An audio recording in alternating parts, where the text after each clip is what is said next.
A chuvia, pero sobre todo o vento da borrasca Elena, deixaronse notar con forza nas primeiras horas deste venres no Salnés. Durante a noite rexistráronse ventos de ata 116 km por hora. Xa no amencer unha importante tormenta eléctrica espertou os veciños. Pois na miña casa senteuse bastante, sí, a verdad que sí. Sobre todo nas uralitas, en este tipo de cousas, pois sí, sentouse. A borrasca sentiuse e deixou un regueiro de incidencias, aínda que todas elas pequenas.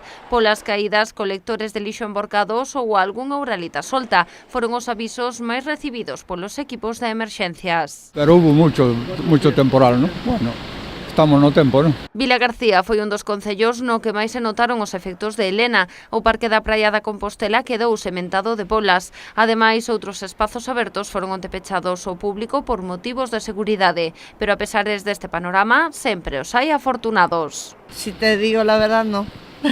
Lo escuché a las 7:30, no, a las 8 cuando tronó, creo que fue cuando cayó la granizada tan grande. Pero durante la noche no. Adiós, gracias, porque dormí.